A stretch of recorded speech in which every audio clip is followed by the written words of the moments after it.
இது அவர் தந்த வெளிச்சம், இது அவருடைய ஜீவன் எனக்குள்ள வெளிச்சமா இருக்குது. எத்தனை பேர் சொல்றீங்க அவர் இது பகலிலே 12 மணி நேரம் இருக்கு, அங்க உலகத்துல ஒரு வெளிச்சம் இருக்கு, அந்த வெளிச்சத்துல மனுஷன் இடறுகிறான், இடற மாட்டானா? அந்த வெளிச்சத்துல 12 நேரம் பகல்ல இருக்கனால உலகத்துல இருக்கிற வெளிச்சம் இடராதான். ஆனா இருட்டுல இடறி விழுகிறான். ஏன் இடறி விழுகிறான்? அவன் தனக்குள்ளே வெளிச்சம் இல்லாதனால. தனக்குள்ள வெளிச்சம். உலகத்தில் இருக்கிறவங்களுக்கு 12 மணி நேரம் இருக்கிற சூரியன் வெளிச்சம் தரும்னா, உங்களுக்கும் எனக்கும் ஒரு வெளிச்சம் உலகத்தில் உள்ள வெளிச்சம் அல்ல, அவர் ஜீவன் எனக்குள்ளே வெளிச்சமா இருக்கிறது. His life is light unto me. His life is light. எல்லாம் சொல்லுங்க. அவருடைய லைஃப், அவருடைய ஜீவன் எனக்கு ஒளியாக இருக்கிறது. ஒரு நல்ல 3 பேர் உங்க ஆவியிலேருந்து 3 பேர்த்த பார்த்து சொல்லுங்க, அவருடைய ஜீவன் உங்க உள்ளத்துல உங்களுக்கு வெளிச்சமா இருக்கிறது. அவர் இந்த உலகத்துல வரும்போதே ஜீவனோடு வந்தார். அந்த ஜீவன் எனக்கு வெளிச்சமா இருக்கிறது. அந்த வெளிச்சம் தான் நான். வெளிச்சத்தின் பிள்ளைகளாய் நம்மை மாற்றி இருக்கிறார். வெளிச்சம் எனக்குள்ள இருக்கிறனால மிகுந்த பிரகாசம் என்னிலிருந்து வெளியே போகிறது. நானும் ரேடியேட்டர் ஆகிறேன், நானும் ரேடியேட் பண்றேன். அவர் படைத்தது எல்லாம் ரேடியேட் பண்ணுது. சூரியன், சந்திரன் அந்த வெளிச்சத்தை ரேடியேட் பண்ணுது. அது மாதிரி அதே கதிர்வீச்சு எனக்குள்ள இருக்குது. நானும் ரேடியேட் பண்றேன், நானும் ரேடியேட் பண்றேன், நானும் ரேடியேட் பண்றேன். எத்தனை பேர் சோலார் எனர்ஜி பார்த்துருக்கீங்களா? சோலார் ரொம்ப ரீசெண்டாக கண்டுபிடிப்பில்லை, பல காலமாக இருக்குது. இங்கே பாருங்களேன், வெளியே போகிறீங்க, எத்தனை பேர் வெயிலில் போகிறீங்க? இந்த வெயிலில் போயிட்டு வாங்க. இந்த அடிக்கிற வெயில் உங்களுக்கு வெயில் மாதிரி இருக்குது. ஆனால் இதே வெளிச்சத்தில் சோலாரை வச்சா இந்த ஹோல் சர்ச்சுக்கும் லைட்டை கொடுத்துடலாம். ஒரே வெயில் தாங்க, உங்கள் மேலே சுடுற வெயில். சோலார் டிவைஸை வச்சா இந்த ஹோல் சர்ச்சுக்கே என்ன ஆகுது? பவரை கொடுக்குது. எவ்வளோ பெரிய பவர் உங்களுக்கு உணர முடியுதா? நீங்கள் ஐயா ஒரே வெயிலாக இருக்கு, ஒரே வெயிலாக இருக்கு அப்படின்னா அதே வெயில் பவர் இருக்கு அது உள்ளுக்கு. இதை எப்படி உங்களால் உணர முடியல? உங்களுக்குள்ள லைட் இருக்கிறதுன்னு உணர முடியாது, உணர முடியாது. அது விசுவாசிக்கணும். விசுவாசிக்க அந்த உணர்வுகள் எல்லாம் உங்களுக்கு உணர்க்கும். அவருடைய ஜீவன் எனக்குள்ளே வெளிச்சமா இருக்கிறது. அவருடைய ஜீவன் தான் எனக்குள்ள வெளிச்சமா இருக்கு. நீங்க இங்க பாருங்களேன், அதே இப்ப கரண்ட்ல தொட்டா ஷாக்கு நீங்க அடிக்குமா அடிக்காதா? அடிக்கும் தானே. என்ன பவர் இருக்கு? அதே பவர் தான் இது லைட் எரியறதுக்கும் சோலார் எனர்ஜிக்கு கொடுக்குது. எவ்வளவு பெரிய கண்டுபிடிப்பு இது அவர் வச்சிருக்காரு. அவருக்குள்ள இந்த ஜீவன் எனக்குள்ள சோலார் ரேடியேஷன் மாதிரி எனக்குள்ள ரேடியேட் ஆகி கொண்டு இருக்கிறத நான் உணரணும்னு சொல்லுங்க. இல்லை நான் உணரணும், எனக்குள்ள அந்த ஜீவனை உணரணும். அதான் லைஃப், அதான் வாழ்க்கை. அப்பா ஜீவன் எனக்குள்ள வச்சிருக்காரு. அவருக்குள் ஜீவன் இருந்தது. அந்த ஜீவன்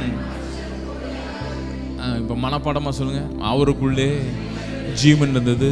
அந்த ஜீவன் மனுஷருக்கு ஒளியாக இருந்தது. அந்த ஜீவன் மனுஷருக்கு, அந்த ஒளி இருளிலே பிரகாசிக்கிறது, இருளானது அதை பற்றி கொள்ளவில்லை. அந்த ஒளி இருளிலே பிரகாசிக்கிறது, இருளானது அதை பற்றி கொள்ளவில்லை. இருள்னா மரணம். அந்த மரணம் அதை என்ன பண்ண முடியாதான்? பற்றி கொள்ள முடியாது. ஒரு 3 பேரை பார்த்து சொல்லுங்க, உங்களை எந்த இருளும் பற்றி கொள்ளவே முடியாது. யாரும் உங்க வெளிச்சத்தை அணைக்க முடியாது. நீங்க நினைச்சாலும் அணைக்க முடியாது. நீங்க நான் மங்கி எரிகிற திரி, நான் அந்த திரி இந்த திரின்னு சொன்னாலும் அணைக்கவே முடியாது. ஏன்னா அவருடைய ஜீவன் எனக்குள்ள வெளிச்சமாயிருச்சு. எத்தனை பேர் வெளிச்சம் வந்திருக்குன்னு சொல்லுங்க பார்க்கலாம். அடுத்த பாருங்க, அடுத்த 9வது வசனம். எல்லாரும் சேர்ந்து, உலகத்திலே வந்த எந்த மனுஷனையும் பிரகாசிப்பிக்கிற ஒளியே அந்த மெய்யான ஒளி. உலகத்திலே வந்து எந்த மனுஷனையும் பிரகாசிப்பிக்கிற ஒளியே அந்த மெய்யான ஒளி. ஒரு 3 முறை மனப்பாடமாக சொல்லி பாருங்க. உலகத்திலே வந்து எந்த மனுஷனையும் பிரகாசிப்பிக்கிற ஒளியே அந்த மெய்யான ஒளி. உலகத்தில் வந்து எந்த மனுஷனையும் பிரகாசிக்கிற ஒளியே, அந்த மெய்யான ஒளி. உலகத்தில் வந்து எந்த மனுஷன் பிரகாசிப்பிக்கிற ஒளியே அந்த மெய்யான ஒளி, அந்த மெய்யான ஒளி. அந்த ஒளி நமக்குள்ள இருக்கு. அந்த ஒளி நமக்கு ஒளியாக வந்திருக்கிறார். இப்போ நிறைய வசனம் வாசிப்போம். சாண்ட்விச் சாப்பிட்ருக்கீங்களா? சாண்ட்விச்னா என்னது?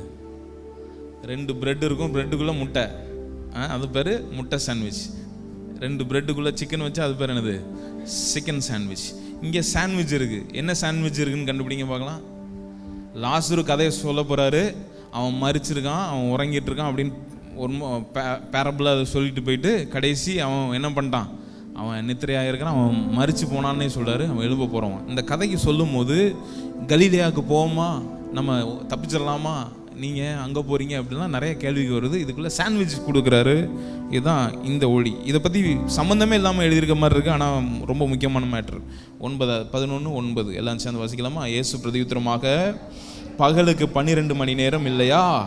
ஒருவன் பகலிலே நடந்தால் அவன் இந்த உலகத்தின் வெளிச்சத்தை காண்கிறபடினால் அவன் இடற மாட்டான். பகலில் ஒருத்தனை இடற மாட்டான், தடவி விழுந்துட மாட்டான். ஏன்னா பகலில் ஒரு சூரியன் இருக்கு, ஆளுகை செய்து அது வெளிச்சத்தை தருது. அந்த வெளிச்சம் அவனுக்கு இடறல கொடுக்காது. ஆனால் இருட்டில் என்ன பண்ணலாம்? ஒருவன் இரவிலே நடந்தால் தன்னிடத்திலே வெளிச்சம் இல்லாதபடினால் இடறுவான். பகலில் வெளியே இருக்கு சூரியன், இரவிலே எங்க இருக்கணுமா? இரவிலே நம்மகிட்ட இருக்கணும் இல்லையா? ஒருவன் இரவிலே நடந்தால் தன்னிடத்தில் வெளிச்சம் இல்லாதபடினால் அவன் இடறுவான். ஒரு 3 பேரை பார்த்து சொல்லுங்க, உங்கள்கிட்ட நீங்க எந்த வெளிச்சத்தில் இருக்கீங்க? நீங்க என்ன எனர்ஜி? உங்களுக்குள்ள இருக்கிற எனர்ஜி என்ன எனர்ஜி? எக்ஸ்டர்னல் எனர்ஜியா இன்டர்னல் எனர்ஜியான்னு கேளுங்க. எக்ஸ்டர்னலா இன்டர்னலா? உலகத்திற்கு எக்ஸ்டர்னல் எனர்ஜி இருக்கு. ஆனா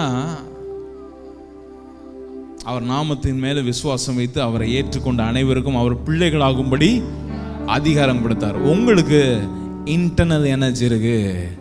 அவங்க இடறி விழுவார்கள், நீங்க இடற முடியாது. இடறவே இல்லை, இடறவே மாட்டோம், இடறவே முடியாது, அழியவே முடியாது, ஸ்டம்பிள் ஆகவே முடியாது. ஏன்னா உலகத்தில் இருக்கிற வெளிச்சத்தின்படி அல்ல, எனக்குள்ளே வெளிச்சம் இருக்கிறபடினால் நான் இடறேன். நான் சொல்றதை அப்படியே நீங்க சொல்லுங்க. இது உங்களுக்குள்ள புரிஞ்சு நீங்க சொல்லுங்க.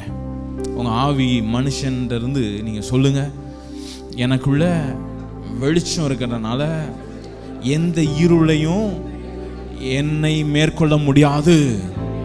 எனக்குள்ளே வெளிச்சம் இருக்கிறது, அது அவருடைய ஜீவன் இருக்கிறது. எந்த இருளும் என்னை மேற்கொள்ள முடியாது. எந்த இருளும் என்னை ஜெயிக்க முடியாது. எந்த இருளும் என்ன அசைக்க முடியாது. எந்த இருளும் என்னை மேற்கொள்ள முடியாது. எந்த இருளும் என்னை மேற்கொள்ள முடியாது. இதை உணர்ற வேற, இதுதான் கிறிஸ்து உங்களுக்குள்ள இருக்கிறாருங்கிற உணர்வு உங்களுக்கு வர்ற வேற, இதை வந்து உங்க மைண்ட்ல இருந்து மெடிடேட் பண்ணிட்டே இருக்கணும். மறுபடியும் வாசிக்கிறேன். ஒருவன் 10வது வசனம், ஒருவன் இரவிலே நடந்தால் தன்னிடத்தில் வெளிச்சம் இல்லாதபடினால் இடறுவான். இந்த தன்னிடத்தில் வெளிச்சத்தை பற்றி தான் நான் பேச போகிறேன். இதோடைய டாபிக் என்னன்னா, நேற்று எத்தனை பேர் கவனிச்சிங்க? எத்தனை பேர் வாசிங்க? என்னது? கதிர்வீச்சு. கதிர்வீச்சுன்னா நீங்கள் ஏதோ நினச்சிக்கிட்டீங்க அப்படி தானே? இந்த கதிர்வீச்சுன்னா என்னன்னு சொல்கிறேன். எல்லாம் சொல்லுங்க. 3 பேரை பார்த்து சொல்லுங்க. ரேடியேஷன். சோலார் பேனலை யாரும் எத்தனை பேர் பார்த்துருக்கீங்க? எல்லாரும் பார்த்துருக்கீங்களா? சரி. சோலார் பேனலை தொட்டா ஷாக் அடிக்குமா? ஏசி டிசி கரண்ட் இல்லையா? அது தொட்டா என்ன ஆகாது? ஷாக் அடிக்காது. அதை பார்த்தா ஏதாவது தோணுதா? அதுக்குள்ள கரண்ட் இருக்க மாதிரி தோணுதா? ஒன்றுமே தோணலை, ஒன்றுமே ஃபீலும் பண்ணலை. மற்ற ஏதாவது அடுப்பாது என்ன பண்ணுது? எரியுது. ஒரு மெழுகுவர்த்தியாவது கொஞ்சம் அனலை உண்டாக்குது. சோலார் பேனல் என்னமே பண்ண மாட்டேங்குது, ஒன்றுமே பண்ண மாட்டேங்குது. ஆனால் அதுலேருந்து சன்லைட்லேருந்து அது எனர்ஜி என்ன பண்ணுது? வாங்கி இந்த ஹோல் சர்ச்சை, ஒரு கல்யாண மண்டபம் கட்டியிருக்காங்க பெங்களூரில்.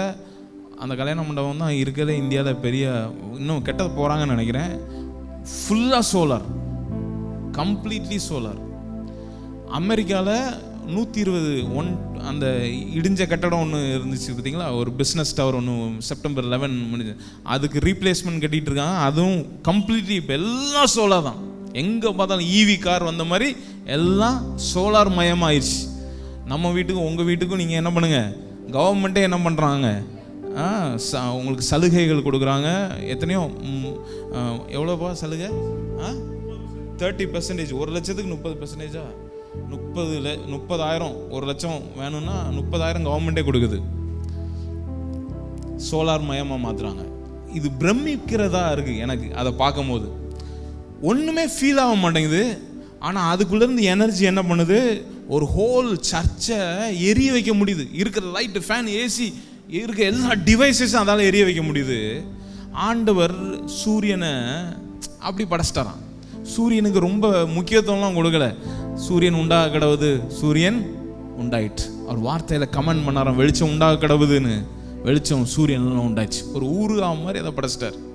ஆனால் நம்மளை படைக்கிறதுக்கு என்ன பண்ணியிருக்காரு, சும்மா ஜி பூம்பாலாம் சொல்லலை, நம்மளை ஆச்சரியமாகவும் அற்புதமாகவும் என்ன பண்ணியிருக்காராம், படைச்சிருக்காராம்.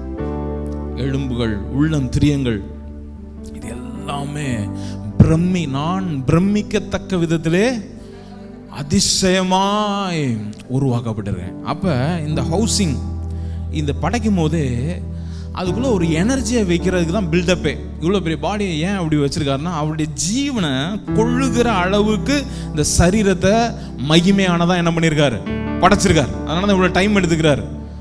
இந்த சரீரத்தை மண்பாண்டத்தில் நம்ம என்ன பண்ணியிருக்கோம், பொக்கிஷத்தை, தேவனுடைய மகிமை என்னும் பொக்கிஷத்தை நம்ம பெற்றுக்கிறோம். சுவிசேஷம், இதெல்லாம் பவுல் அதை அடிக்கடி பேசிட்டு வர்றார். இந்த ரேடியேஷன் எப்படி வருது அப்படின்னு பைபிளில் நிறைய இடத்துல ரேடியேஷன் இல்லை, ஆனால் அதனுடைய வார்த்தை பயன்படுத்தப்பட்டிருக்காங்க. அதை உங்களுக்கு நான் விலைக்கு காமிக்க விரும்புகிறேன். இந்த இந்த இந்த சோலார் இருக்குல்ல, இந்த சோலார் அப்படியே கற்பனை பண்ணிக்கோங்கண்ணே, அப்படியே கற்பனை பண்ணிக்கோங்க. எப்படி இந்த சோலாரை பார்த்தா எந்த பவரும் தெரியலையோ, எப்படி இந்த சோலாரை பார்த்தா எந்த வித எனர்ஜியும் அதில் இருக்கிற மாதிரி ஃபீல் பண்ண முடியலையோ, அதே மாதிரி தான் நம்முடைய சரீரத்தையும் அமைப்பு, அதே பேனல் தான் இங்கேயும் என்ன பண்ணியிருக்காரு, ஆண்டவர் வச்சிருக்காரு.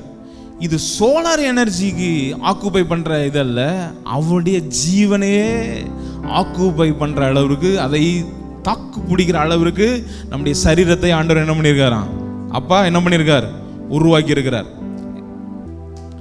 ஆனால் இந்த சரீரத்தை நம்ம ரொம்ப என்ன பண்ணிக்கிட்டோம், ரொம்ப லைட்டாகவே எடுத்துக்கிட்டோம், ரொம்ப அற்பமானதாக நினச்சிக்கிறோம், ரொம்ப ஏதோ ஏதோ இந்த உலகத்துக்குரியதாக நினச்சிக்கிறோம். ரொம்ப முக்கியமானது நம்ம பாடி.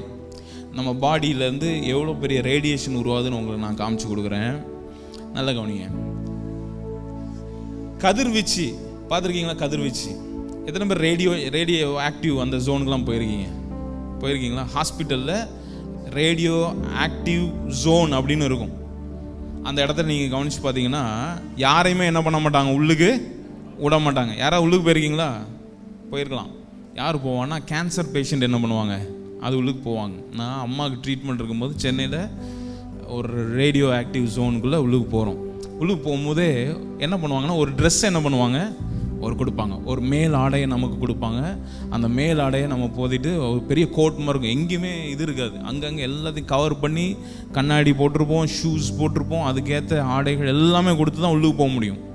அவங்க சொல்லும் போது இன்ஸ்ட்ரக்ஷன் என்ன சொல்லுவாங்கன்னா, ஒரு மில்லி ட்ராப் உங்கள் மேலே பட்டுச்சுன்னா உங்களுக்கு உங்கள் பாடியை அது என்ன பண்ணும், பாதிக்கிறதுக்கு வாய்ப்பு இருக்குது. இந்த கதிர்வீச்சு ரொம்ப பவர்ஃபுல்லானது.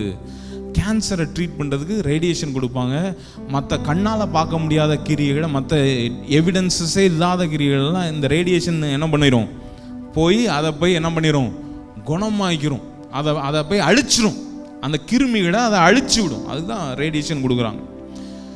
இப்படி கொடுத்துட்டு வெளியே வரும்போது அதோடைய எஃபெக்ட் இருக்கும், அதோடைய ஸ்மெல் இருக்கும், அதோடைய இது எல்லாமே இருக்கும்.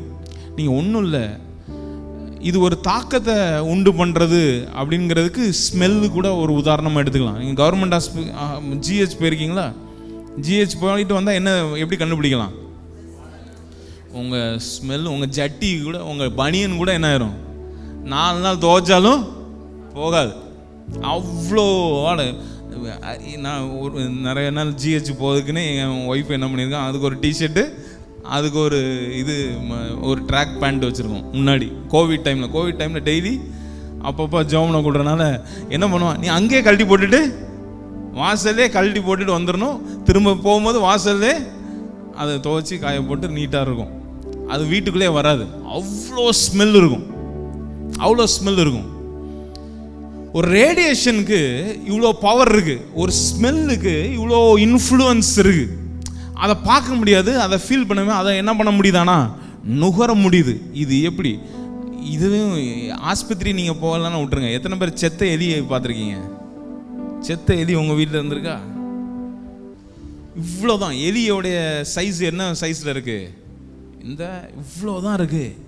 ஆனால் இந்த ஹோல் சர்ச்சை என்ன பண்ணும், இங்கே ஒரு செத்த எலி இருந்துச்சுன்னா உங்களால் உட்காரவே முடியாது. அது ரேடியேட் பண்ணும், அது கதிர்வீச்சு என்ன பண்ணும், அதில் இருக்க ஸ்மெல்லு. அது எவ்வளோ இம்புட்டோண்டு. இது எவ்வளோப்பா ஸ்கொயர் மீட்டர் இருக்கும் சர்ச்சு? Square feet 1200. ஒரு எலி கிட்டத்தட்ட 3000 ஸ்கொயர் ஃபீட் என்ன பண்ணுமா? பாதிக்குமா இல்லையா? கண்டிப்பாக பாதிக்கும். குப்பை தொட்டி கிட்ட போயிருங்க, ஏதாவது ஒரு செத்து கிடக்கிற எலி, அதோடைய இன்ஃப்ளூயன்ஸ் பாருங்க, அதோடைய தாக்கம் ஒரு 3000 ஸ்கொயர் ஃபீட்டுக்கு இருக்கு. அதான் அதோடைய டொமைன்.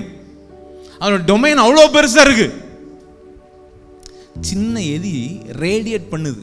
செத்த எலி அதனுடைய நாத்தம், துர்நாற்றத்தை அப்படியே வீசுது. அதெல்லாம் தான் சகிக்க முடியாது. அவ்வளோ இன்ஃப்ளூயன்ஸ் அதுக்கே இருக்குமானால், வானத்தையும் பூமியும் அவர் வார்த்தையினாலே உண்டாக்குன அப்பாவுடைய ரேடியேஷன் ஜீவன் உங்களுக்குள்ள லைட்டா இருக்குங்க. அந்த லைட் நமக்குள்ள இருக்கு, அந்த வெளிச்சம் நமக்குள்ள இருக்கு. இப்போ நல்ல கையை உயர்த்தி, வலது கையத்தை உயர்த்தி சொல்லுங்க, கர்த்தருடைய தேவனுடைய ஜீவன் எனக்குள்ளே ஒளியா இருக்கிறது. எனக்குள்ளே ஒளியா இருக்கிறது. நீங்க தெரிஞ்சோ தெரியாமலையோ உங்ககிட்ட ரேடியேஷன் வெளியே போயிட்டே இருக்கு. ஹிரோஷிமா நாகசாகில போட்ட குண்டுலாம் நியூக்ளியர் குண்டுகள். எத்தனை தலைமுறை ஆயிடுச்சான்? கிட்டத்தட்ட 6 தலைமுறை வந்துச்சு. 6 தலைமுறை என்ன பண்ணுது? பாதிக்குது. இந்த இங்கே இருக்குல்ல கூடங்குளத்தில், அங்கே ஏன் பிரச்சனை பண்ணாங்க? ரேடியேஷன். அந்த ரேடியேஷன் எதுவரை பாதிக்குமா? இது நெகட்டிவான, இது மரணத்தின் ஆவி. இந்த ரேடியேஷன் என்ன பண்ணுது? கொடுக்குது. மரணத்தின் ஆவி அது ஒரு இருள். இவ்வளோ ரேடியேஷனை கொடுக்குமானால், தேவனுடைய ஆவி எனக்குள்ள இருக்கு, தேவனுடைய வெளிச்சம் எனக்குள்ள இருக்கு. எந்த இருளையும் மேற்கொள்ளும் அந்த ரேடியேஷன் எனக்குள்ள இருக்கிற ஜீவன் எனக்குள்ள. அதான் யோவான் 1:4 சொல்றாரு, மனுஷருக்குள்ளே அவருடைய ஒளி ஜீவனாய் இருந்தது, இருள் அதை பற்றி கொள்ள இல்லை. இருள் அதை பற்றி கொள்ளவே இல்லை, பற்றி கொள்ளவே முடியாது. அப்படிங்கிற இடத்துக்கு வந்தாச்சு. இப்போ இதை மனசில் வச்சுக்கோங்க. இப்போ மனசில் வச்சுக்கோங்க. மனசில் வச்சுட்டு இப்போ மத்தேயு வாங்க. மத்தேயு 17 வாங்க. 1ஆவது வசனம் வாசிக்கலாமா? 6 நாளைக்கு பின்பு இயேசு பேதுருவையும் யாக்கோபையும் அவனுடைய சகோதரனாகிய யோவானையும் கூட்டிக் கொண்டு தனித்திருக்கும்படி உயர்ந்த மலையின் மேலே போய், ஃபர்ஸ்ட் யார் இருக்கா லிஸ்ட்ல? பேதுரு இருக்கான் இல்லையா? பேதுரு எல்லாம் போறாங்க, 3 பேரும் போறாங்க. அவர்களுக்கு முன்பாக மறுரூபமானார். நல்ல கவனிங்க. 2வது, அவர் முகம் சூரியனை போல பிரகாசித்தது, அவர் வஸ்திரம் வெளிச்சத்தை போல வெண்மையாயிற்று. இந்த வரிசையை கவனிச்சு பாருங்க. வரிசையை பார்த்தா எக்ஸ்டர்னலா இன்டர்னலான்னு நீங்க சொல்லிடலாம். இந்த வரிசையை கண்டுபிடிச்சா வெளியிலிருந்து வந்த வெளிச்சமா உள்ள இருந்த வெளிச்சமான்னு நீங்க சொல்லிடலாம். எப்படி நீங்க சொல்லலாம்? ஃபர்ஸ்ட் சொல்லுங்க, அவர்களுக்கு முன்பாக. ஃபர்ஸ்ட் டிரான்ஸ்ஃபார்மர், அதாவது ஒரு டிரான்ஸ்ஃபிகர் ஆகிறார். அவருக்கு முன்னாடி மறுரூபமாகிறார். மறுரூபமானவன அவர் முகம் சூரியனை போல பிரகாசித்தது, அவர் வஸ்திரம் வெளிச்சத்தை போல வெண்மையாயிற்று. இது வெளியே இருந்து வந்துச்சா உள்ளுக்கு இருந்து வந்துச்சா? வெளியேன்னா உள்ள, வெளியே உள்ளே வெளியே 2 தான் இருக்கு. ஒரு கூட்டம் நாங்கள் வெளியேன்னு சொல்லுவோம், ஒரு கூட்டம் நாங்கள் அப்படின்னு சொல்லக்கூடாது. எங்க இருந்து வந்துச்சு? இன்சைட்ல இருந்து வந்துச்சு, உள்ள இருந்து வந்துச்சு. வெளியிருந்து வந்துச்சா எல்லாம் தலைகீழா இருக்கும் லிஸ்ட். ஃபர்ஸ்ட் உள்ள மறுரூபம், அவருடைய சரீரம் டிரான்ஸ்ஃபிகர் ஆகுது. டிரான்ஸ்ஃபிகர் ஆனோன்னு அதை எதுல பார்க்க முடியுது? முகத்தை பார்க்க முடியுது. அது நெக்ஸ்ட் லெவல் எங்க போய் பார்க்குது? அவருடைய சரீரமும் அவருடைய வஸ்திரமும் வெளிச்சத்தை போல வெண்மையாயிற்று. இந்த இடத்துல பயன்படுத்தப்படுகிறது ரேடியேஷன். இந்த இடத்துல அவர் ரேடியேட் பண்றாரு. எஃபல்ஜன்ஸ் அப்படின்னு இங்கிலீஷ்ல இருக்கு. கிரீக்ல உங்களுக்கு சொல்ல வேண்டாம், நான் இருக்கு, ஆனால் நான் சொல்ல வேண்டாம். கிரேக்க நம்ம இங்கிலீஷ் நம்ம தமிழ்லே உங்களுக்கு நல்லா தான் இருக்கு. எல்லாம் சொல்லுங்க. அவர் இடத்துலேருந்து கதிர்வீச்சு வெளியே வந்தது. இப்போ நீங்க அப்படியே சொல்லி பாருங்க, எனக்குள்ள இருந்து கதிர்வீச்சு வெளியே வந்தது. இந்த மறுரூபமானார்கள், இதே வார்த்தை தான் ரோமர் 12லையும் என்ன எழுதியிருக்காங்க? மறுரூப, நம்முடைய மறுரூபத்துக்கும் என்ன பண்ணியிருக்காங்க? இதே வார்த்தை தான் பயன்படுத்தப்பட்டிருக்காங்க. மனம் புதிதாகிறதுனாலே மறுரூபமாகுங்கள். அப்ப இதே டிரான்ஸ்பிகரேஷன் யாருக்கும் பாசிபிள் தான், நமக்கும் பாசிபிள் தான். எல்லாம் அப்படியே கையை வச்சு சொல்லுங்க, அதே அவர்கிட்ட காணப்பட்ட அதே மறுரூபம் எனக்குள்ளே நடக்கிறது, எனக்குள்ளே மறுரூபம் இருக்கிறது. ஐ ஆம் பீயிங் டிரான்ஸ்ஃபிகர்டு. நான் டிரான்ஸ்ஃபிகரேஷன் ஆகிட்டே இருக்கேன், டிரான்ஸ்ஃபார்ம் ஆகிட்டே இருக்கேன். இப்போ அதே ரேடியேஷன், அதே முகத்தின் பிரகாசமும் அதே வஸ்திரத்தின் வெளிச்சத்தை போல இது சேம் எலிமெண்ட். அவர் இருக்கிற வண்ணமாகவே நாம் இந்த பூமியிலே இருக்கிறோம். அவர் செஞ்சதை விட அதிக கிரியை செய்யும்படிக்கு தேவன் நம்ம என்ன பண்ணியிருக்காராம்? அழைச்சிருக்கார்.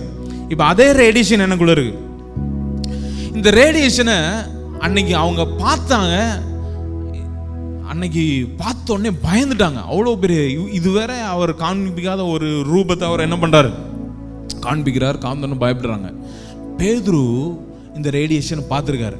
அவரை நாங்கள் முகமுகமாய் தரிசித்தோம், அவருடைய மகிமை நாங்கள் கண்ணார கண்டோம். அவர் சாட்சி எழுதுறாரு, இந்த பிதாவுக்கு ஒப்பான மகிமையாய் அந்த மகிமை இருந்தது. இதெல்லாம் பேதுரு இதை தான் சாட்சியா பார்த்துட்டு, இந்த மறுரூபத்தை பார்த்துட்டு, ரேடியேஷனை பார்த்துட்டு சாட்சியா எழுதுகிறார். இப்ப பேதுருக்குள்ள இதே ஆண்டவர், இதே ஆவியானவர், இதே டிரான்ஸ்பிகரேஷன் உள்ள இன்டர்னலா வச்சதான் அப்போஸ்தலர் 2வது நடபடிகளை நம்ம வாசிக்கிறோம். அங்கே மேல் வீட்டர் அவங்க காத்திருந்த போது பரிசுத்த ஆவியானவர் பலத்த சத்தமாய் அவங்க காத்திருந்த அந்த இடத்துல அவர் இறங்கினா, அவருக்குள்ள இறங்கினார். எழும்பின உடனே ஒரு பெரிய டிரான்ஸ்பிகரேஷன் ஆயிடுச்சு. அது எக்ஸ்டர்னலி பார்க்க முடியல, அது எங்கே தான் இருக்கு? இன்டர்னலாக நடக்க ஆரம்பிச்சிருச்சு. இன்டர்னலாக நடக்க என்ன நடக்க ஆரம்பிச்சுது?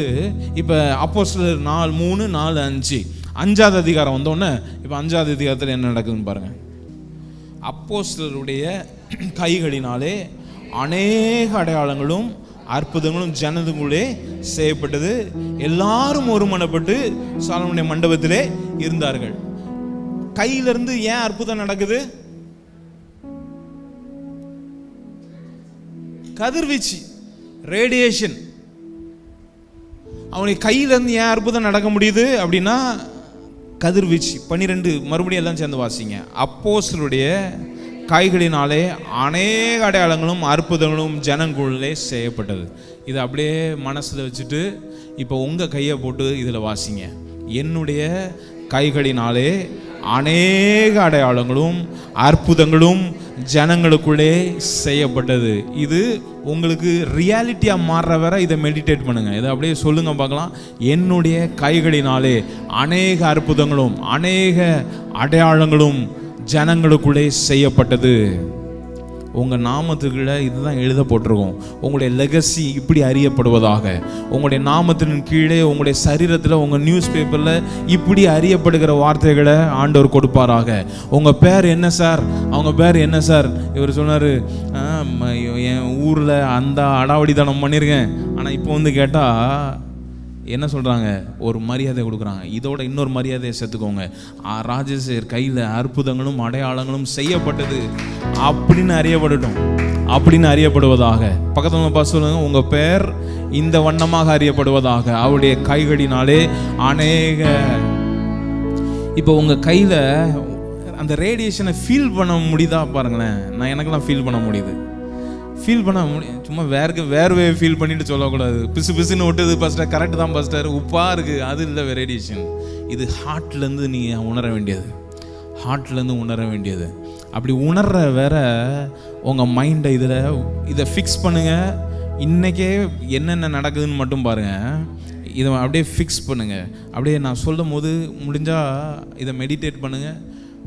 அவருடைய கைகளினாலே அநேக அற்புதங்களும் அடையாளங்களும் ஜனங்களுக்குள்ளே செய்யப்பட்டது. அப்படியே கையை அப்படியே நீட்டு கையை பாருங்க. என் கையினால, என் கையை சொல்லாங்க, உங்க கையை பாருங்க, உங்க பையை பார்த்து சொல்லுங்க, என் கையினால. உங்க கையை பார்த்துட்டு அப்படியே சொல்லுங்க, என் கையினால அநேக அற்புதங்களும் அடையாளங்களும் செய்ய. இந்த கை தான் அடாவடித்தனம் பண்ணுச்சு, இந்த கை தான் என்னெல்லாமோ பண்ணுச்சு. இதே கைகளை அவருடைய ஜீவன் எனக்குள்ள வந்தனால இதே கைகளை கொண்டு அற்புதங்களையும் அடையாளங்களையும் செய்வதற்காக தேவன் நம்ம அழைச்சிருக்கிறார்.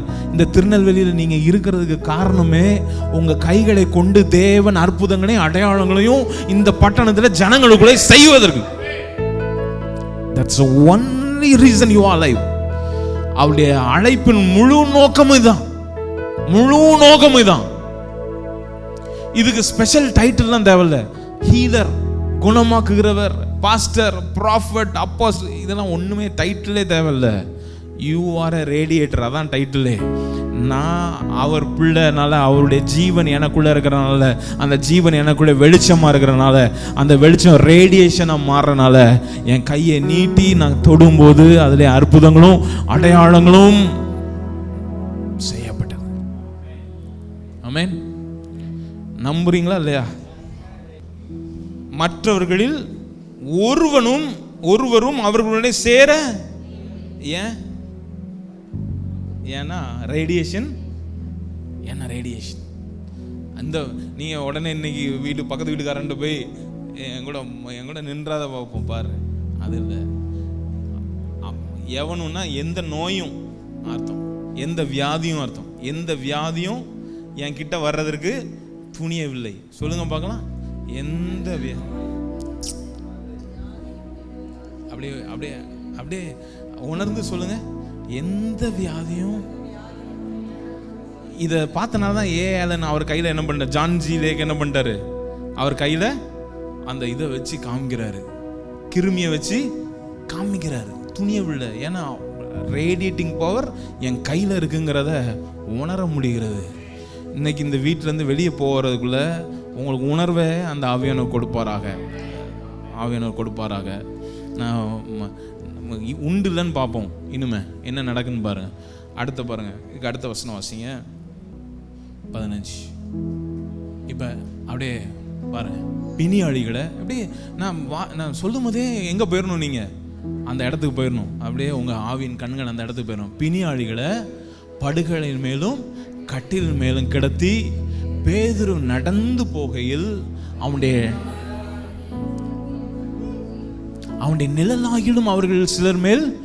நான் ஏற்கனவே இதை பற்றி பேசியிருக்கேன்.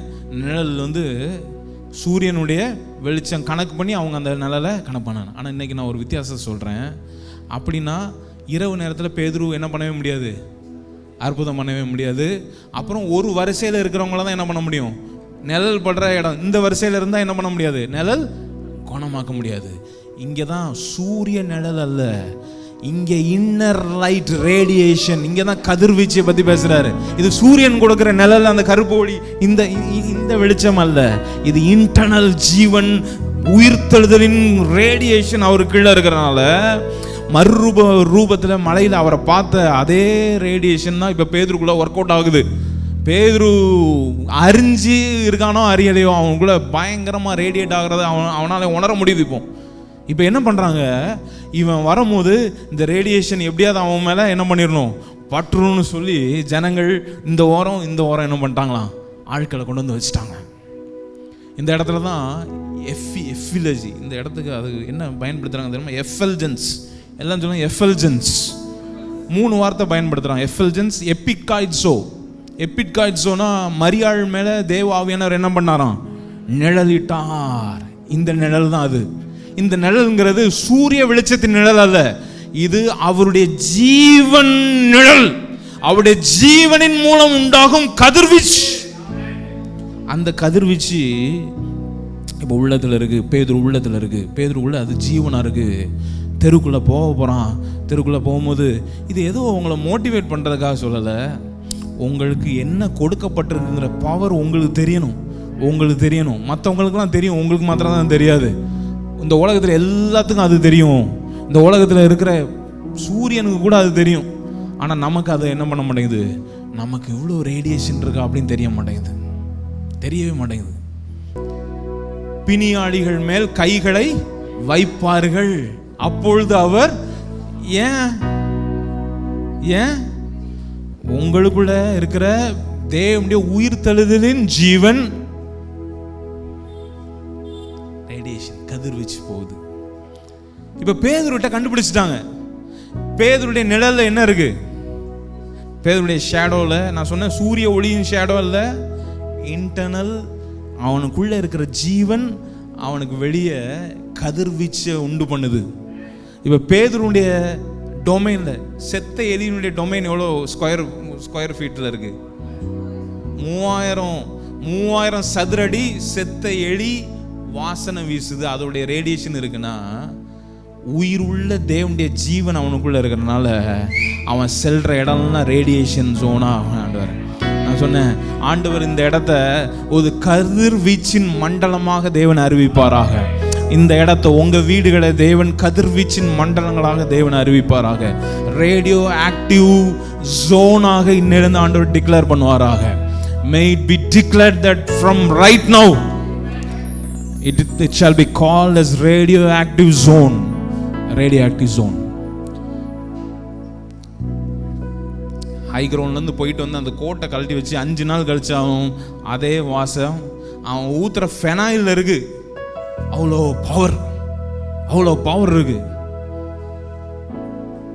அவ்வளோ பவர் இருக்கு. பக்கத்தில் தொடுங்க, நல்ல தொடுங்களேன், நல்ல பிசிக்கல் டச் தொட்டுட்டு சொல்லுங்க, நான் தொட்டா 4 தலைமுறை ஒரு நோயும் உங்க எல்லைகளுக்குள்ள வராது, உங்க பாடிக்குள்ள வராது அப்படின்னு நம்ப ஆரம்பிங்க. நம்புங்க, விசுவாசிக்கிறோம். இது வேற ஒண்ணுமே, இதுக்கு பெரிய மேட்டரே வேண்டாம். இது விசுவாசிக்கிறவர்கள் தான். டயபெட்டிக் கம்யூனிட்டின்னு இருக்கு இல்லையா? ஒரு ஒரு ஒரு ஒரு பெரிய சமுதாயமே இது டயபெட்டிக் சமுதாயம்னு மாறிடுச்சு. ஃபோரம் நிறைய இருக்கு, வெப்சைட்ல நிறைய, இன்டர்நெட்ல நிறைய ஃபோரம்ஸ் இருக்கு. அதுல டயபெட்டிக் கம்யூனிட்டின்னு வச்சிருக்கான். பேரை பாருங்க, ஹைப்பர் டென்ஷன் கம்யூனிட்டின்னு வச்சிருக்கான், ஆஸ்துமா கம்யூனிட்டி. அதுல இருக்கிறவன் எல்லாம் அந்த கம்யூனிட்டியில மெம்பரா இருக்கான். அந்த எல்லா ஆஸ்துமா கம்யூனிட்டியும் எல்லா கேன்சர் கம்யூனிட்டியும் கிங்டம் கம்யூனிட்டியா மாறுவதாக. May it shall be declared today. எல்லா ஜெனரேஷன், ஆஸ்துமா ஜெனரேஷன்ல இருந்து கிங்டம் ஜெனரேஷனா மாறட்டும்னு சொல்லுங்க. இது நம்ம வேலை, இது நம்ம கதிர்வீச்சுனால தான் முடியுங்க.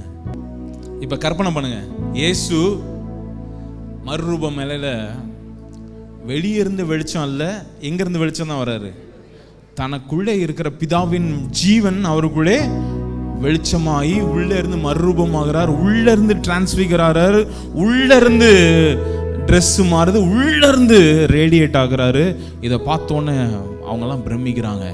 அதே ஜீவன்ல எந்த குறைவும் பெர்சன்டேஜ் கூட குறைவு இல்லாமல் எனக்குள்ளே இருக்கிறனால, பேதுருக்குள்ளே இருக்கிறனால இப்போ உள்ளே இருக்கிற ரேடியேஷன், அவனுடைய நிழல் ஒரு 3 பேரை பார்த்து சொல்லுங்க, சூரியன் உங்களுக்கு இன்னையிலேருந்து நிழல் அல்ல,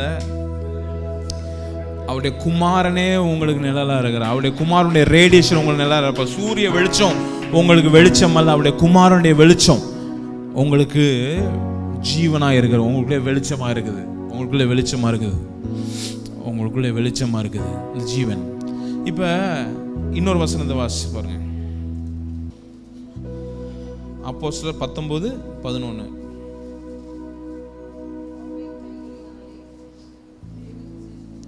அங்கே விசுவாசிகளின் கைகளினாலும் பார்த்தோம், அங்கே அப்போஸ்தலர் கைகளின் பார்த்தோம், இங்கே இண்டிவிஜுவலாக பார்க்குறோம் பவுலின் கைகளினாலே. இந்த பவுலுக்கு பதிலாக உங்கள் பேரை பார்த்துட்டு சொல்லுங்கள். 19:11 அப்படியே உணர்ந்து சொல்லுங்க பார்க்கலாம். ராஜசேகர் மாத்திரம் தான் சொல்கிறாருங்க, மற்ற எல்லாரும் சொல்லுங்க, எல்லாரும் சொல்லுங்க பார்க்கலாம். மெல்கின், என் பேர் நிறைய பேர் சொல்கிற மாதிரி இருக்கு, உங்கள் பேர் சார். மெல்கின் கைகளினாலே தேவன் விசேஷ அற்புதங்களை செய்துள்ளார். இதை ஜஸ்ட் பிலீவ், இதை மட்டும் விசுவாசிச்சு மாற்றும் போது வேற ஒன்றுமே செய்ய வேண்டாம். வேற நீங்க செய்ய வேண்டிய கிரியை வேற ஒண்ணுமே இல்லை, அதை விசுவாசிக்கிற மாதிரி வார்த்தை அப்படியே விசுவாசிங்க, அப்படியே விசுவாசிங்க. இன்னும் ஒரு முறை, மெல்கின் கைகளினாலே தேவன் விசேஷ அற்புதங்களை செய்துள்ளினார். மெல்கின் கைகளினாலே தேவன் விசேஷ அற்புதங்களை செய்தார். எத்தனை பேர் இதை உங்களால உணர முடியுதா இல்லையா? உங்களால உங்க கைகளை அப்படியே உணர்ந்து சொல்லுங்க. மெல்கின் கைகளினாலே தேவன் விசேஷ அற்புதங்களை செய்தார். விசேஷ ரேடியேஷன் கதிர்வீச்சு, இதான் காரணம். அதான் 12வது வசனத்தை பாருங்க. அவனுடைய சரீரத்திலிருந்து உருமால்களையும் கச்சைகளையும், அப்படின்னு என்னத்தோம்? அவங்க ஏன்னா அவன் பாடி என்ன ஆகுது? ரேடியேட் ஆகுது. அவன் பாடியிலேருந்து ரேடியேட்டர் ஆனால அவன் கையிலேருந்து அவன் இங்கே வச்சா அவன் பாடியோட இது என்ன இருக்கு, என்னெல்லாம் கொண்டு போயிருக்கானுங்க பாருங்க. உருட்டு விட்டுருக்கானுங்க எல்லாத்தையும். கொஞ்சம் விட்டா கோமணத்தோட விட்டுருப்பானுங்க. ஏன்னா கண்டுபிடிச்சிட்டாங்க, பவுனுடைய பாடியிலேருந்து எது எடுத்தாலும் ரேடியேஷன் அதில் இருக்கு. பவுல் நல்ல ட்ரெஸ் போட்டு போயிருப்பார் போல இருக்கு. ஐயா ட்ரெஸ்ஸை உருட்டுதாங்க அப்படின்னு. அந்த கர்ச்சீஃப் எங்க வாங்கினீங்கக்கா? சீமாட்டியா போத்திசாக்கா அப்படின்னு சொல்லல, அது அழுக்கு, மூக்கெல்லாம் ஜலியை துப்பி வச்சிருந்தாங்க. ஆனா என்ன நடக்குது தெரியுமா? உள்ளுக்கு ரேடியேஷன் நடக்குது, ரேடியேஷன் இருக்கு. இது அவனுக்கு தெரியுது, நமக்கு தெரியல. அதான் இதான் இன்னைக்கு நான் உங்கள் கண்களை திறக்கும்படிக்கு பரிசுத்த ஆவியானவர் நான் கேட்குறேன். உங்களுக்கு பிரகாசமுள்ள மனக்கண்கள் இந்த நாளில் உங்களுக்கு உண்டாகுவதாக. பிரகாசமுள்ள மனக்கலை உண்டாகட்டும். வாழ்க்கையில் ஒரு முறையாவது ஒருத்தனையாவது குணமாக்கிருங்க. அட்லீஸ்ட் ஒருத்தனையாவது குணமாக்கிருங்க. குணமாக்குங்க. உங்களை ஃபஸ்ட்டு குணமாக்குங்க. குணமாக்குங்க. உங்கள் பிள்ளைகளை குணமாக்குங்க. மெல்கியனுடைய சரீரத்திலிருந்து உருமால்களையும் கச்சைகளையும் கொண்டு வந்து வியாதிக்காரர் மேல் போட வியாதிகள் அவர்களை விட்டு நீங்கி போயின. பொல்லாத ஆவிகளும் அவர்களை விட்டு புறப்பட்டன. பொல்லாத ஆவிகள் அவங்களை விட்டு புறப்பட்டன. இது மியர் நாலேஜ் மாத்திரம் இல்லை, இது உறவு. அப்பாவோடு ஜீவனுடைய உறவில இருக்கும் போது தான் இது நடக்குது. இதுக்கு அடுத்த கட்டத்தை வாசிங்கன்னா, உறவில இல்லாதவன் இதை ரேடியேட் பண்ண முடியாது. அவன் நினைச்சிருக்கான், அவனை அவனமா துரத்தி விட்டானுங்க. ஏன்னா ஜீவன் அவனுக்குள்ள இல்லை, உறவு இல்லை. உறவுல தான் இது நடக்குது.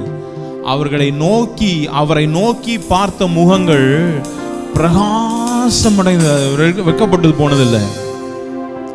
அவர் ரேடியேட் பண்ணிட்டே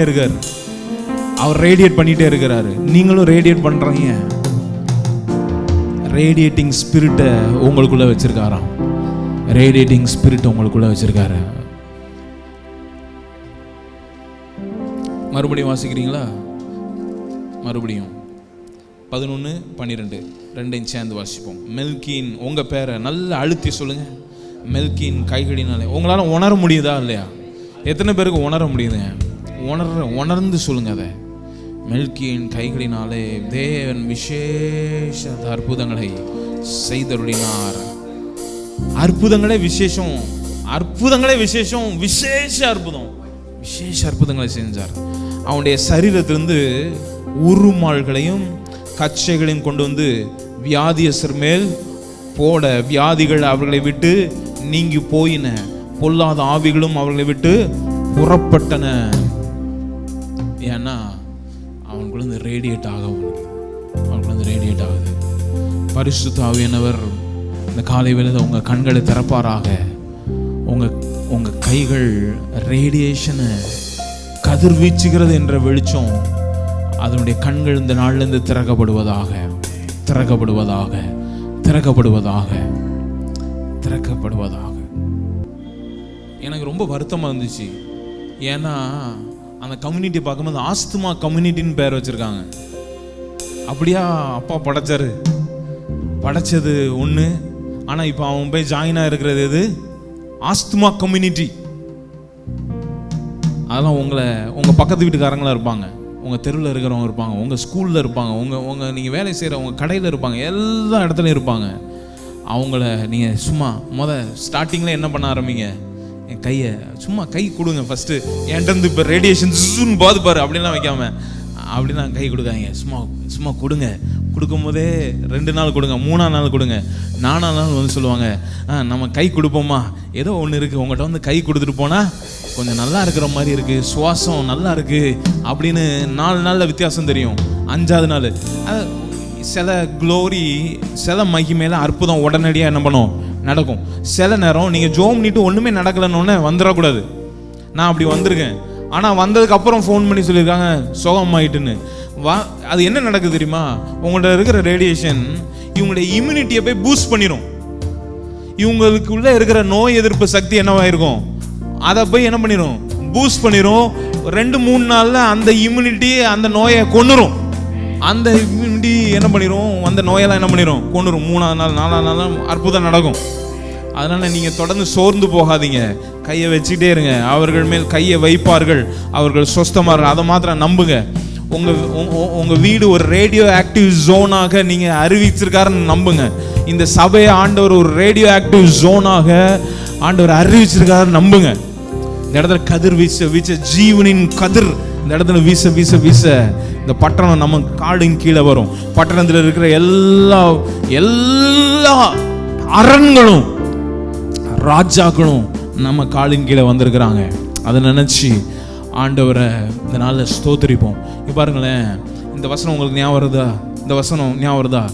அவருடைய செட்டைகளின் நிழலில் ஆரோக்கியம். இந்த செட்டை நிழலில் என்ன இருக்கு? அப்போ செட்டை நிழல்னா சூரிய ஒளி பற்றி ஒரு கருப்பு இடம் கிடையாது.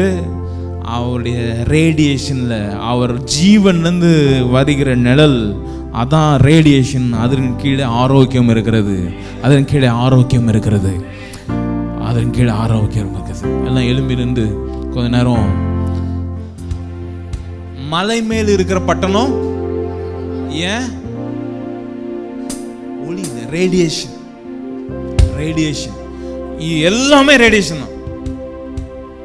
யுத்தம் போர்ல எதிரி ராணுவத்தை பார்த்தோன்னே டபக்குன்னு என்ன பண்ணிட்டான்? போட்ட கலரை யார் கலரை? எலிசா எலும்புல ரேடியேஷன் இருக்கு, செத்து போயிச்சான். எலும்புல ரேடியேஷன் இருக்கு. இதெல்லாம் நடந்ததுதான். இது பைபிள்ல எழுதி வச்சிருக்கிறது. எலிசாவை அவன் உடம்புல ரேடியேஷன் இருந்ததுக்கான அல்ல. அந்த மகிமையில பழைய ஏற்பாட்டு உடன்படிக்கையில இருந்த மகிமையில வாழ்ந்த எலிசா தீர்க்கதரிசியுடைய சரீரத்தில் எலும்புகளை அவ்வளோ ரேடியேஷன் இருக்குமானா, புதிய உடன்படிக்கையின் மகிமை இந்த மகிமையை பார்க்கணும். பெரிய மகிமை. அந்த மகிமை கிட்ட வரக்கூடாதுன்னாரு. மலை கிட்ட நீங்க யாரும் என்ன பண்ணிடுறாங்க? ஏன்? Radiation zone. அதெல்லாம் ரேடியேட் ஆகிட்டு இருக்கு. அவருடைய க்ளோரி ராவா இருக்கு, ரேடியேட் ஆகிட்டு இருக்கு. டச் பண்ண முடிஞ்சுது. ஆனா புதிய உடன்படிக்கையில அப்படியே சொல்லல. அந்த ரேடியேஷனை நமக்குள்ள வச்சிருக்கிறார். அவர் மகிமையில பார்க்க தானே அந்த மகிமையின் சாயலை அடைகிறோம். அந்த மகிமையின் சாயலை அடைகிறோம். அந்த ரேடியேஷனை பார்க்குறோம். இப்போ அந்த இயேசுவை நீங்க கற்பனை பண்ணி பாருங்களேன். அந்த மலையில, மறுரூப மலையில, அந்த உயிர் தெழுவதற்கு முன்பதாக உயிர் தெழுந்த இயேசுவை மறுரூபமா அப்படியே பார்க்குறாரு. பார்த்துட்டு சொல்றாரு, அப்பா இது சாத்தியம். உயிர் தெழுந்த அந்த இயேசுவை பார்க்க அதே மகிமை, அதே ரேடியேஷன் நமக்குள்ள இருக்கு அப்படிங்கிறத உணர்வோம். எலிசாவுக்கே தெரியல அவன் எலும்புல ரேடியேஷன் இருக்குன்னு. ஆனால் செத்தவன் உயிரோட அவன் எலும்புகளை கொண்டு வந்தான். மே இட் பி ட்ரூ. அது உங்க வாழ்க்கையில ட்ரூவா மாறட்டும். அது நம்முடைய வாழ்க்கையில ட்ரூவா மாறட்டும். ஒரு 3 பேரை பார்த்து சொல்லுங்களேன். ஒரு 3 பேரை பார்த்து சொல்லுங்க. இந்த உலகத்துல நீங்க வாழுகிறதுக்கு ஒரே நோக்கம் தான் என்ன? உங்க மூலம் சுவிசேஷம் கதிர் வீசப்படுகிறது. உங்க மூலம் சுவிசேஷம். நம்மகிட்ட வெளிச்சம் இருக்கு, நம்மகிட்ட ஜீவன் இருக்கு. ஆயிரமா செத்துட்டு தான் இருக்காங்க. ஆனால் எல்லாரும் போய் உயிர்ப்பிக்கிறதுன்னு அவசியம் இல்லை. Start from the slow. காய்ச்சல், தலைவலி, இடுப்பு வலி, அதுலேருந்து நீ குணமாக்குறதுக்கு வேற யாரையும் காத்திருக்க வேண்டாம். நம்ம தான் அது அப்படிங்கிறது உங்களுக்கு புரியட்டும். என்கிட்ட அந்த ரேடியேஷன் போகுது, நல்ல டாக்டர் இருக்காரு, நல்ல ஹாஸ்பிட்டல் இருக்குன்னு நீங்கள் ரெக்கமெண்ட் பண்ணுறதுக்கு முன்னாடி நான் ஒரு நாள் உங்களுக்கு நான் ஜோம்னி பார்க்கட்டா அப்படின்னு நீங்கள் என்ன பண்ணுங்க சொல்லுங்கள். அந்த எடுத்த எடுப்பில் அந்த டாக்டரை போய் பாருங்கள் அப்படின்னு சொல்லாதீங்க. நான் உங்களுக்கு ஜோம்னி பார்க்கட்டா அப்படின்னு நீங்கள் என்ன பண்ணுங்கள், ரெக்வெஸ்ட் பண்ணி கேளுங்க. 10 ஒரு அங்கிள் சொல்லுவார், நம்ம தினகரன் மாணிக்க அங்கிள் சொல்லுவார், 1000 பேரை கொண்டாதான் அவன் அரை வைத்தியனா. போட்டும் ஜோம்னுங்க, ஜோம்னி போனால் போட்டும், பிரச்சனை இல்லை. ஆனால் 100 போனாலும் 1 நிற்கும், 100 போனாலும் 1 உயிரோடு நிற்கும். 100 நிற்கும்னு நம்புகிறான். நான் 100 போகணுன்னு நான் சொல்லலை. ஆனால் நீங்கள் செய்யுங்கன்னு நான் சொல்கிறேன். நீங்கள் செய்யுங்க. இதுக்கு பெரிய ஹீலர்னு உங்கள் பேரெல்லாம் தேவையில்லை. அவருடைய ஜீவன் எனக்குள்ளே வெளிச்சமாக இருக்கிறது. அவருடைய ஜீவன் உங்களுக்குள்ளே ஒளியாக இருக்கிறது. ஒரு 3 பேரை பார்த்து சொல்லுங்களேன், அவருடைய உயிர்த்தெழுதலின் ஜீவன் உங்களுக்குள்ளே வெளிச்சமாக இருக்கிறது. இருளை நோக்கி பிரகாசம் உண்டுன்னு செய்கிறதுக்கு உண்டான பலன் ஆண்டவர் கொடுப்பாராக. எல்லாம் கரங்களை உயர்த்தி யோவான் 14 வாசிச்சுட்டு அப்படியே கம்யூனியனுக்குள்ளே போயிடுவோம். இந்த கம்யூனியன் ரொம்ப ஹீலிங்கோட தொடர்புடையது. இதுக்காக நான் டைம் எடுக்கணும்னு நினைக்கிறேன். நீங்கள் கொஞ்சம் இதை நீங்கள் பொறுத்து கொள்ளுங்க. யோவான் 14:12 வாசிங்க. அதை வாசிச்சுட்டே நம்ம கம்யூனியன் போவோம். எல்லாம் சேர்ந்து வாசிப்போமா? மெய்யாகவே மெய்யாகவே நான் உங்களுக்கு சொல்லுகிறேன், நான் என் பிதாவினிடத்திற்கு புறப்படுகிறேன். என்னை விசுவாசிக்கிறவன் விசுவாசி சொல்லுங்க, விசுவாசி சொல்லுங்க. ஆண்டவரே அப்பா, நாங்கள் விசுவாசிக்கிறோம். நீங்கள் செய்கிற கிரியைகளை நானும் செய்வேன். அதை பார்க்கலும் பெரிய கிரிகளை நான் செய்வேன். அதை பார்க்கலும் பெரிய கிரிகளை நான் செய்வேன். அப்படியே கரங்களை உயர்த்தி ஒரு நிமிஷம் இந்த அட்மாஸ்பியரில் பரலோகம் உங்களை அழைச்ச அந்த அழைப்பை நீங்கள் எண்ணி பார்த்து, அவர் இருக்கிற வண்ணமாக நீங்கள் இருக்க வேண்டும் தான் உங்களை அழைச்சிருக்கிறார். கோதுமை மணியானது செத்து விழுந்த உடனே பல 1000 மணிகளை ஏற்படுத்தி விட்டது. அவர் இருக்கிற வண்ணமாக நம்ம இருக்கிறோம். அவர் செய்த கிரியைகளை பார்க்கலாம். அவர் செய்த கிரியைகளும் செய்யலாம், அதுக்கு மேலான கிரியைகளும் செய்யலாம். நடந்தது நிறையா பாஸ்ட்டை மறந்துடுங்க. உங்கள் தோல்வி நிறையா நம்ம தோற்று போயிருக்கோம், அதெல்லாம் மறந்துடுங்க. இன்னிலிருந்து ஒரு புதிய ஜீவன் உண்டாகட்டும், புதிய வெளிச்சம் உண்டாகட்டும். ஒவ்வொரு நாளும் அவருடைய கிருபை புதுசு, ஒவ்வொரு நாளும் அவருடைய வெளிச்சம் புதுசு. உங்கள் கடந்த நாட்கள் நடந்த தோல்விகள் அதெல்லாம் மறந்து போகட்டும். அதெல்லாம் மெமரி, பேட் மெமரியை மறைஞ்சு போட்டோம். இன்னிலிருந்து புது மெமரி உண்டாகும், புது மெமரி, புது ஜீவன், புதிய கிருபை, புதிய ஒளி வீச்சு, புதிய கதிர்வீச்சு இந்த நாளில் உங்களை புறப்படுவதாக. அப்பா, ஒவ்வொருவரும் சின்ன பிள்ளைங்கள்லேருந்து பெரிய பிள்ளைங்கள் மாத்திரம் இந்த நாள்லேருந்து உங்கள் ஒளியை வீசும் கதிர்வீச்சுகளாக இந்த பட்டணத்தில் நீர் வைத்திருக்கிறீர். சோத்திரம். இந்த கதிர்வீச்சு எல்லா நோயும் கொல்லட்டும், எல்லா சமுதாயத்தில் இருக்க எல்லா வியாதிகளையும் கொல்லட்டும், ஆஸ்துமாவை காலி பண்ணட்டும், கேன்சரை காலி பண்ணட்டும், எல்லா டயபெட்டிக்கை காலி பண்ணட்டும். அந்த சமுதாயத்திலிருந்து இந்த சமுதாயத்துக்கு, ராஜ்யத்தின் சமுதாயத்துக்கு கொண்டு வரட்டும். அப்பா, அதற்குரிய வெளிச்சம் இந்த நாளில் உண்டாக்குவதற்காய் ஸ்தோத்திரம். அதுக்குரிய வெளிச்சம் உண்டாக்குவதற்காய் ஸ்தோத்திரம். அப்படி சரீரத்தின் ஐக்கியம், சாப்பாடு உள்ளுக்கு போயிடுச்சுன்னா நம்மளோட அது கலந்து விடுகிறது. நம்மளையும் உள்ளுக்கு இருக்க சாப்பிட்றதையும் பிரிக்கவே முடியாது. அதே போலவே அவரோடு நாம் கலந்து விட்டுருக்கிறோம். நம்மோடு அவர் கலந்துருக்கிறார், அவரோடு நாம் கலந்துருக்கிறோம். இது அதுக்குடைய அடையாளம் இல்லை, இது அதை ஊர்ஜிதப்படுத்துகிறதா இருக்குது. இது ஏதோ வெறுமனையான அடையாளம் மாத்திரம், இது அதை ஊர்ஜிதப்படுத்துகிறது.